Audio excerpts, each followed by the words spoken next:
Hi, April. Hey, Sleeky, happy Friday. Happy Friday to you too. How was your week?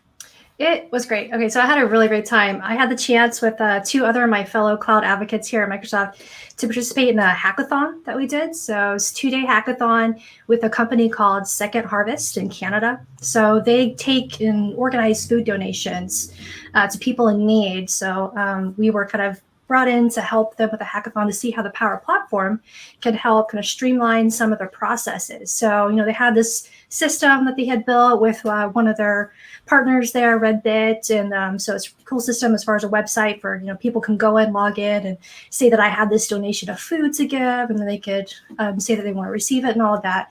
But they were seeing that they were having some food donations not get picked up, and they needed some help. Like, how can we streamline the notification process that you missed a pickup and all that? So we helped them build a flow in Power Automate to kind of streamline all of that, and then hopefully that will result in fewer donations wasted. So it was super awesome and just really fulfilling to see that that's going to be making such an impact. That's awesome. I did see your tweet about that and I was like pretty excited. I was like, ooh, gotta retweet this. And retweet this, by the way, my sister taught me, is this new lingo. So instead of just being like, yeah, I agree with you, or, +1 on that. No. Now you just say, I retweet that. So I'm going to use this. I haven't heard that. Yeah, that's new. I guess I'm getting old and I'm not keeping up with the lingo. So that's a good thing that I have you and your sister then to keep me up with that. Right? I know. I'm just like, okay, I can get into this. Pretty exciting. Yeah. So I actually have a question for you and even for the audience who's watching. So I got a second monitor and now I'm trying to figure out how do I set it up? So should I do you have multiple monitors? Do you have a... Yeah. I do. I have 2 on each side. I just, went the standard, 2 just horizontally. But yeah, I know a lot of people have some crazy intense setups and different ways of doing it. Right. I know. So I'm trying to decide between horizontal, vertical or vertical, or, the horizontal. So, if anyone has any tips or, the best way you like it, I'm going to crowdsource it. I'm going to ask everyone who's watching. I'm going to ask, all the people on the show today, if you guys can help me. Super appreciate it because it's really urgent I get this whole monitor situation figured out because there's an exciting thing happening on Sunday, April. Super exciting thing. So there's E3. So it's the Electronics Expo that happens every year. But this one is super exciting because at 10 a.m. on Sunday, Microsoft will be presenting the Xbox and Bethesda keynote, which is going to be pretty cool. So it's going to be the game showcase for the year. And I'm really hoping they drop some, cool inside information. Maybe Halo Infinite, maybe not, who knows.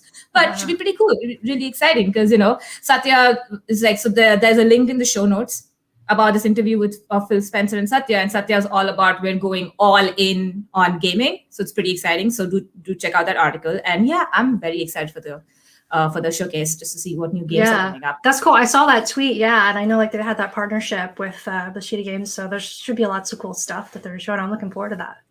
Definitely.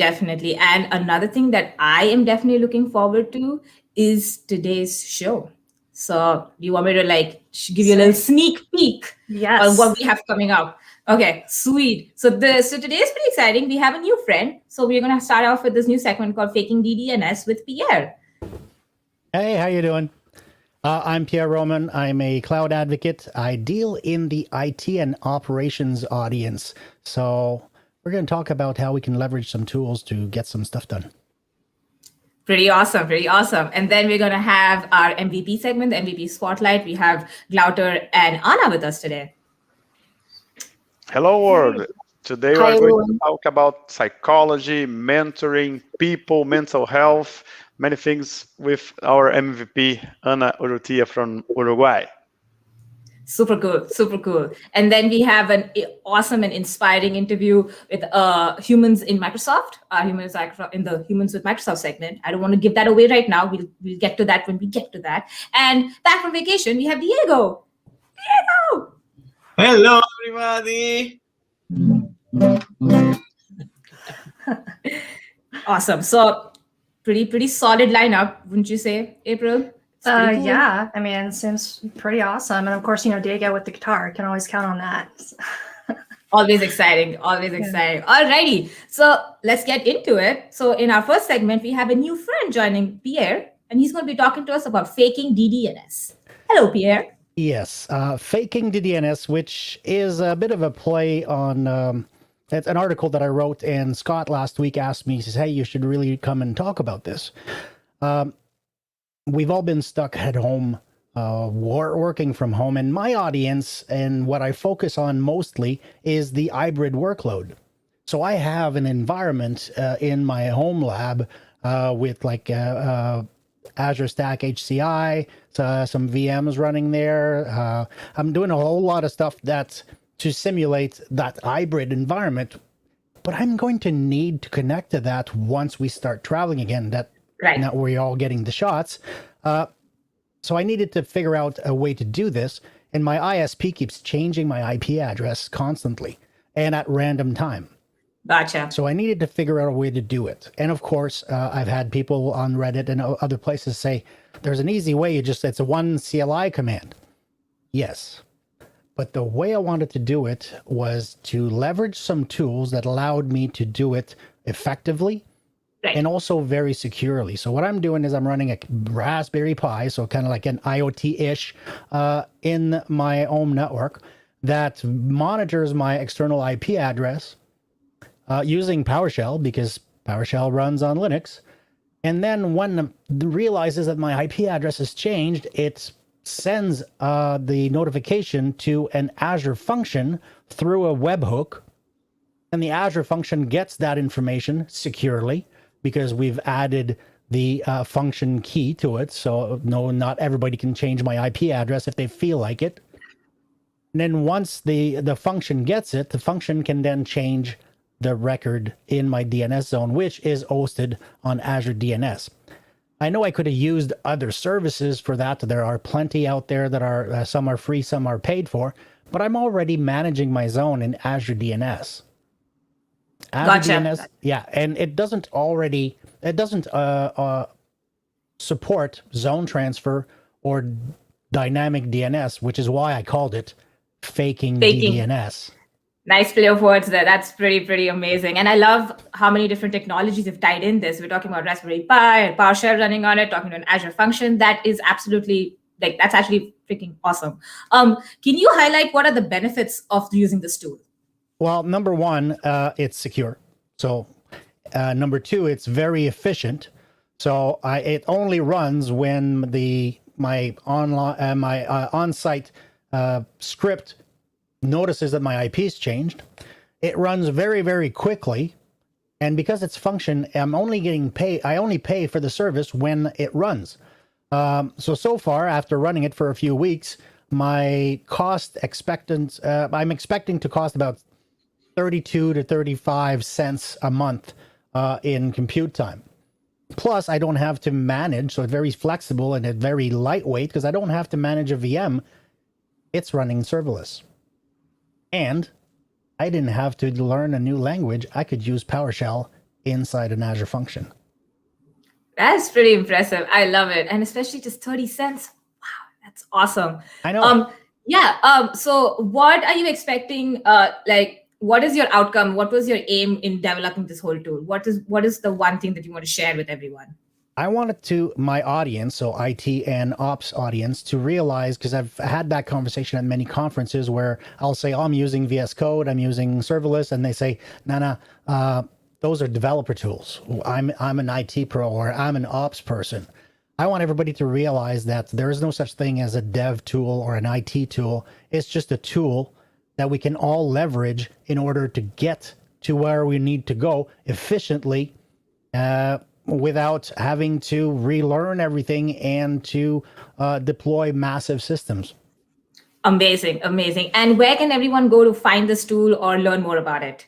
Well, we have our blog, itopstalk.com, and we also have a Discord server where we connect with the community. So if you want to connect with the IT and ops community, join our Discord server, and the address is in the show notes.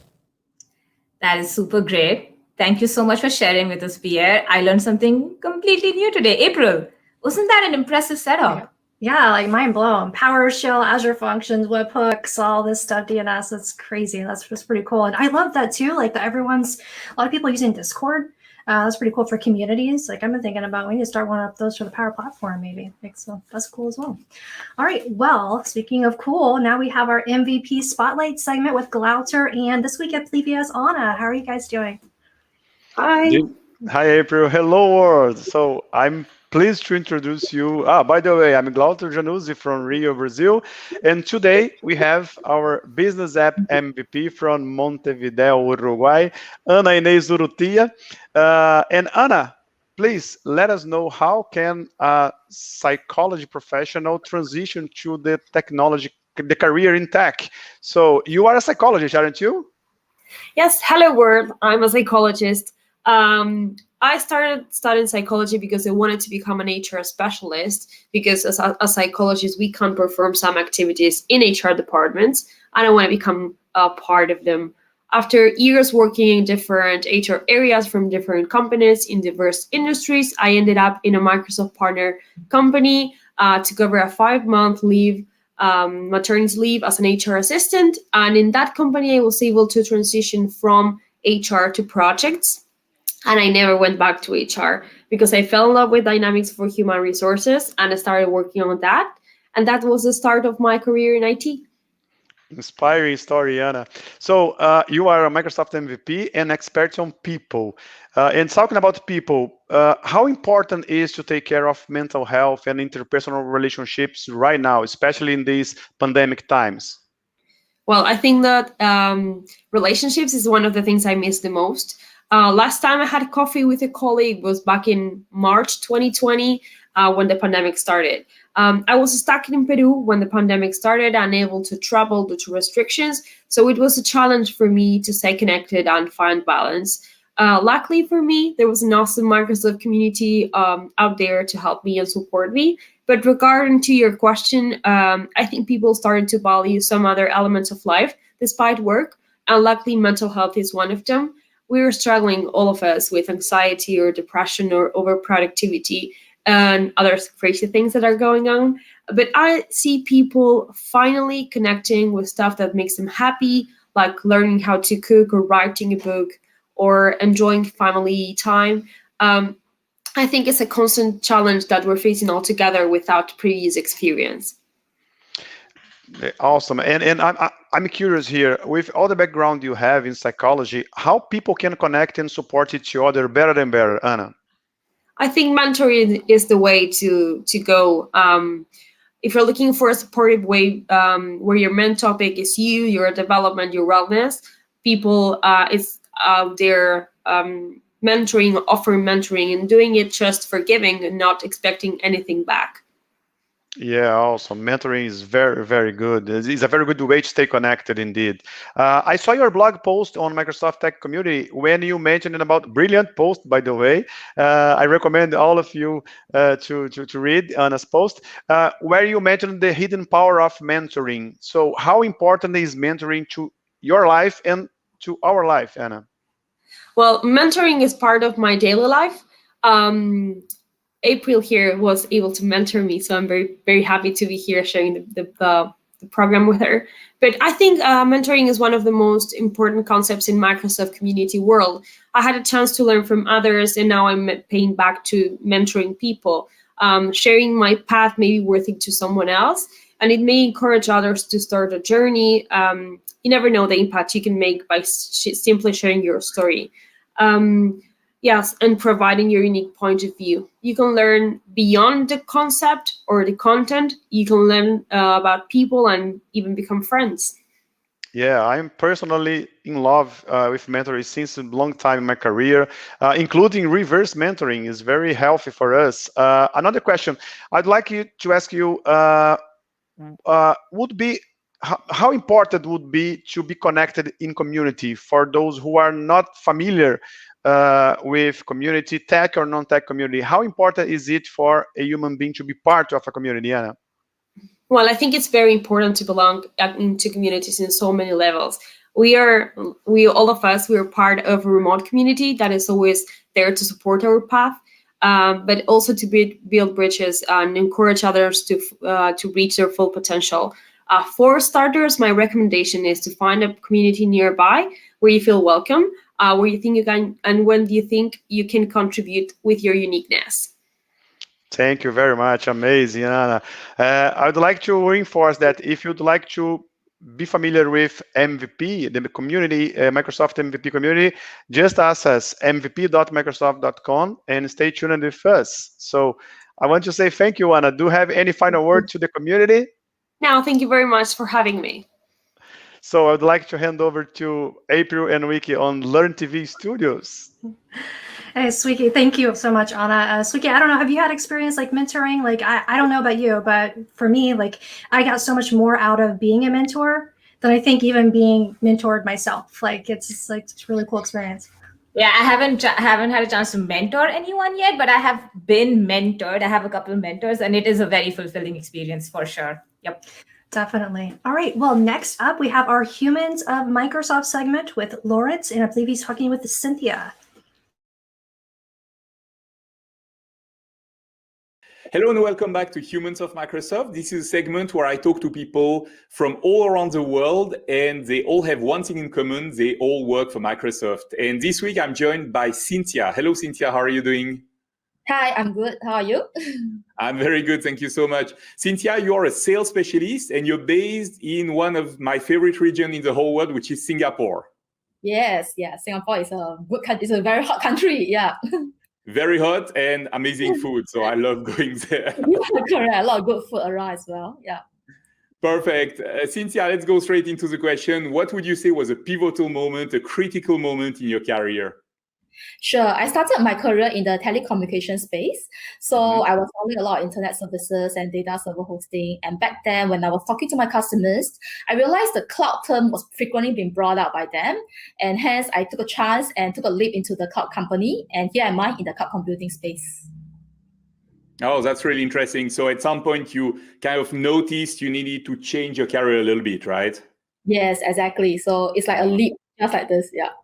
Yeah, no, that's interesting. And definitely this is a space where we keep learning all the time, right? So this is definitely something to keep in mind. So if you could go back in time, like anytime you want, what would you tell yourself to help you getting started in your career?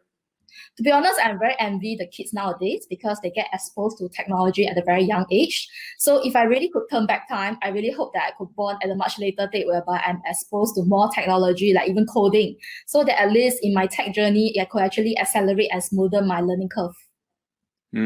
I see. Yeah, that's interesting. And getting started early is interesting. But it's also nice in programming that you can also start at any time, right? And in fact, if you talk to people who don't have a programming background, what can you recommend so that they get started? To be honest, I'm very fortunate to be part of Microsoft because Microsoft make a lot of investments to support the developer community. So my advice to them is that start with something no code or even low code because there's a lot of such tools available. So they can actually leverage on those and do a lot of their apps development, which cannot be done in the past.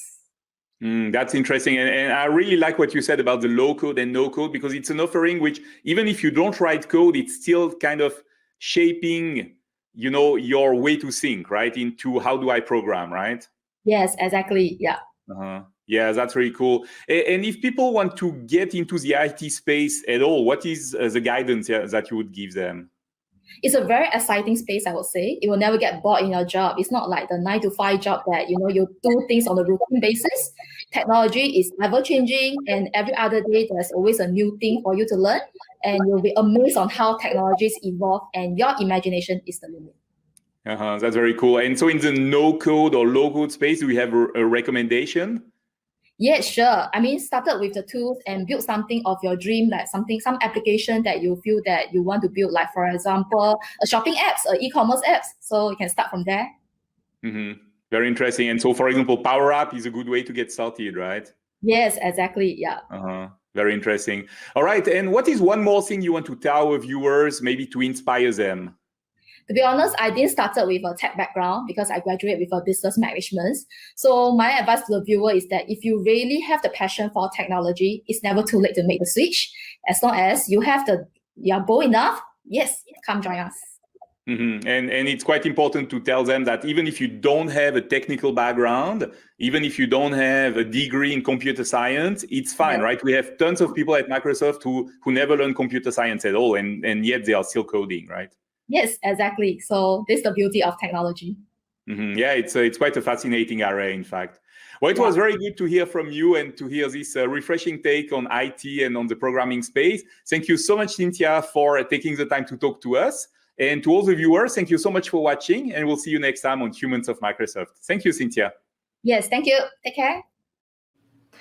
Wow, that was cool. I loved her advice on starting with low and no code. You know, my ears perked up when I heard Power Apps. I knew it. I was just like already imagining you like smiling in the back. I was like, oh yeah, Power App. But for me, my favorite no code, low code is Microsoft Make Code because I like games, and it was a fun way for me to just like, oh, this is how a game is built. It's pretty exciting. Yeah, Make Code is pretty cool, but you can make some pretty cool games in Power Apps too. Just saying. I will check that out. I'm going to try this out this weekend. Nice. All right. Next up is our favorite person. Our favorite person is back from vacation. Diego's back. Hello, Swiki. Hello, April, and hello, world. I'm really glad to be here. And as you know, I'm here in Seattle, Washington, the Microsoft headquarters, and I've been collecting stories of my 20 years at Microsoft on these walls. And today I want to share one that really separates the people at Microsoft who I've seen have a lot of sustained success and people that perhaps get stuck. I met Swiki at Microsoft, literally thousands of people over the last 2 decades. And I see a difference between the ones that continue to grow and have impact and the ones that don't and end up being a bit unhappy about it. Do you want to know the difference? For sure. I'm like sitting here waiting. Also, I had a lot of coffee, so I kind of want to do this while I'm waiting, but I'm going to just like, yes, please tell me. Yes. Well, this is a quote that I've had here on my office for about 10 years now. And it says that what you learn after you know it all, it is what counts. What you learn after you know it all, it what counts. And it sounds a bit counterintuitive, but here is the way to look at it. In life, we go about learning things and specializing on things and mastering areas of our life. And when we do that, we are more productive, we make more money, we have more impact. And here's the thing. The thing is that we pay a price when we do that, Swiki and audience. And the price for being an expert is that we lose the beginner's mindset. And the beginner's mindset is something that we have when we're entering a new space. And we see a lot of possibilities. Experts don't see a lot of possibilities because they know what's good, what's not good already. Beginners see more possibilities. So a question that I ask myself and I want to ask you is, when was the last time that you allowed yourself to be a rookie about something? Kind of did right now. What is your monitor setup, Diego? Can you help me figure that out? The fact that you're struggling or figuring out how to set up your second monitor is a really good sign that you're growing and learning. And that's a really good sign for you're on your way, Swiki. For me, like when I moved to the US from Argentina to the US, I went from being an expert on how to live in a country to a complete rookie on how to live on his new country. And it was painful, Swiki. I cried. I literally cried for every day for 2 months in a hotel room when I moved. And later, after 15 years of engineer, and I was an expert on how to ship software at Microsoft, I switched to HR. And honestly, it was a rookie in many ways. And I slept 2 hours a night for the first 2-3 months, and it was very painful. But that is the only way to unlock growth and a new level in life, Now I'm in my 40s, I'm becoming a rookie about Diego. I'm for the first time in many years, I'm looking inside and saying, why am I the way I am? I'm going to psychotherapy and I'm allowing myself to be a rookie about who I am. So again, having that beginner's mindset can look like a step back, and many times it is, but it's that step back so you can get 2, 3, or 1,000 steps forwards, because what get you here is not what's gonna get you there. Making sense so far? Yeah, you are actually. And it also lines in with what we just heard Cynthia talk about, about taking a leap and, not being afraid to try something new. Yeah, it's really inspiring. Yeah. The MVP Anna went from HR to tech, and I think this not only applies to people but also to companies. So Microsoft was an expert at many things like Windows and shrink wrap products and Office, and we had to, like about a decade ago, unlearn things. So many times I'm a fan of learning. I love learning. Sometimes it's about unlearning. And Satya came in, he established this idea of growth mindset from Carol Dweck in the company, and we've been unlearning things. So we took some steps back so we can take many steps forward. And now in the pandemic, with products like Teams, like Microsoft is being able to adapt, be much more impactful. So again, when you allow yourself to be a rookie, you go through some short-term pain, but then you unlock new levels of growth. So the question that I leave all of you today is, in which area of your life are you allowing yourself to be a rookie? If the answer is none, then you're on your way to getting stuck. So you go and allow yourself to be a rookie. You will not regret it in the long run. That's all for me today. I'll have more for you on Monday.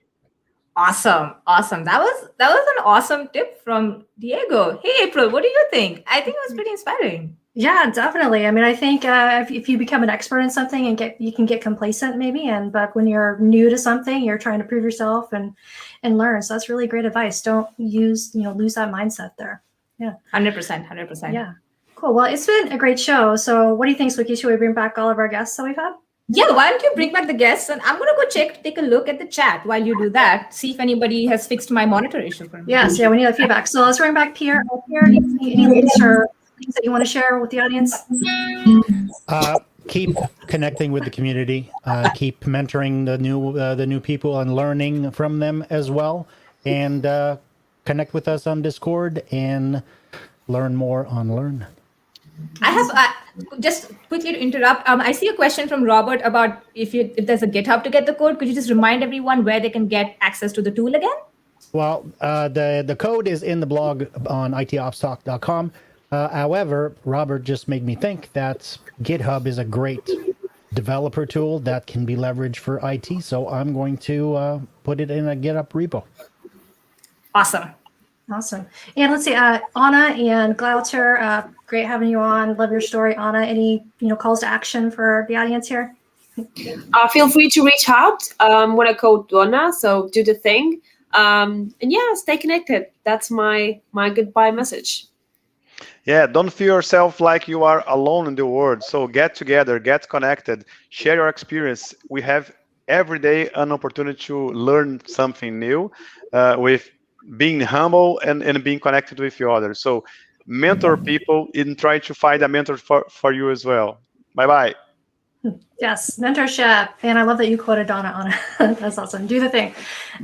Diego, I know we just talked to you, but any final words? You cannot learn what you think you already know. So again, you gotta make some room for new thoughts. So it's okay to question yourself. Am I really an expert on this? Maybe not. Maybe there's more to learn. And if I am, then maybe I should go learn something else. And it's funny because as a company, when someone makes a change to an area where they're a rookie, the company benefits as well. They lose an expert in an area, but that person becomes a rookie in a new area, and they will see new opportunities for innovations that experts cannot see. So you cannot learn what you think you already know. That's all I have. Awesome. So, Swiki, did you get any answers about your monitor setup? Like, what's the general consensus? Yeah, the poll is still going on, so I'm gonna check out the results of that later. But Robert has a very interesting setup where he's basically just connected to a big TV monitor, and I'm kind of digging that because this is big TV right here. So I'm going to explore some interesting options, and also super proud of Pierre. Learn how to use GitHub. Yes. That's the theme of today. Yeah. Awesome. Cool. Well, thank you again, everyone. So let's see, what do we have next up? I think it's the AI show with Seth, and he's going to be doing rock, paper, scissors. Maybe Spock. I don't know. We'll see. Okay. All right. Well, thanks again, everyone. What wave are we doing today, Swiki? You said Spock, so let's just do Spock. So I can't, I don't think I can do that, but okay, maybe. So hold your thinking with that. Just pick it. All right. That's it. That's our wave for today. So bye. Happy weekend, everyone. Bye-bye.